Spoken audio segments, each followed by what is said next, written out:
బంజర్ గ్రామంలో స్వర్గీయ ఎన్టీఆర్ గారి విగ్రహాన్ని ఆవిష్కరించిన తుమ్మల గారు, ఎమ్మెల్యే రాఘమయ్య గారు, నందమూరి రామకృష్ణ గారు, నట సార్వభౌముడు, తెలుగుదేశం పార్టీ స్థాపకులు స్వర్గీయ నందమూరి తారక రామారావు గారి విగ్రహాన్ని దారుక బంజర్ గ్రామంలో తెలుగుదేశం పార్టీ నాయకులు, కార్యకర్తల ఆధ్వర్యంలో ఆవిష్కరించారు.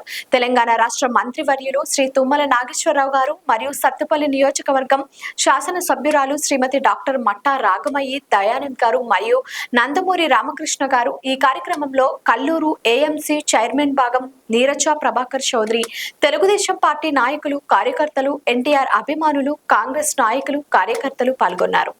ఏదో నడిచే దేవుడు అంటే ఎవరు అంటే మన స్వర్గీయ నందమూరి తారక రామారావు గారు.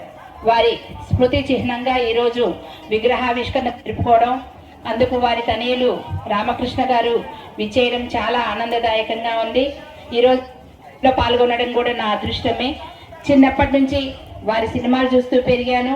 అలాగే వారు రాజకీయ రంగ ప్రవేశం చేసి 9 నెలల కాలంలోనే ఒక పార్టీని దిగ్విజయంగా విజయబాటలో నడిపించి ఎంతమందో సామాన్యులని నిలబెట్టి ఎమ్మెల్యేలుగా గెలిపించి ఒక ప్రభుత్వాన్ని ఏర్పాటు చేసి ఒక తెలుగు రాష్ట్రాల్లో ప్రపంచం సృష్టించిన చరిత్ర మన నందమూరి తారక రామారావు గారిది.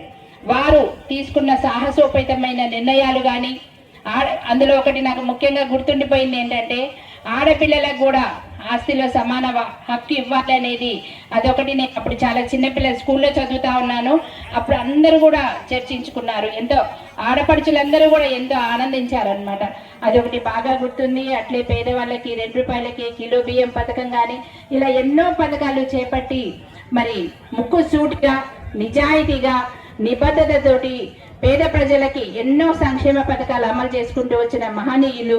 అలాగే ఎన్ని వెన్నుపోట్లు ఎదురైనా, ఎంత కుట్రలు చేసినా కూడా ధీరోదాత్తంగా ఎదురు నిలిచి మళ్ళీ ప్రజా క్షేత్రంలోకి వచ్చి ప్రజల మధ్యలో తిరిగి మళ్ళీ ముఖ్యమంత్రి అయిన చరిత్ర కూడా మన ఎన్టీ రామారావు గారిది.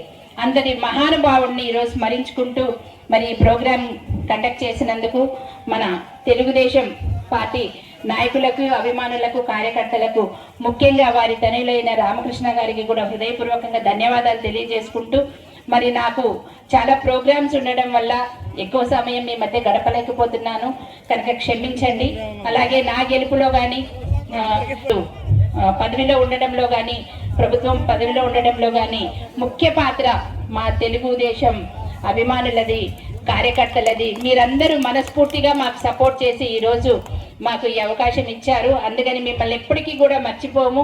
ఇదే విధంగా మీ ఆదరాభిమానాలు ఇక ముందు కూడా ఉండాలని మేము కూడా ఎల్లవేళలా మీకు ఖచ్చితంగా అండదండలుగా ఉంటాము, మీకు సపోర్టుగానే ఉంటామని మాట ఇస్తూ మరి ఒక్కసారి ఈ ప్రోగ్రాంకి నన్ను ఆహ్వానించినందుకు ప్రత్యేక ధన్యవాదాలు తెలియజేసుకుంటున్నాను.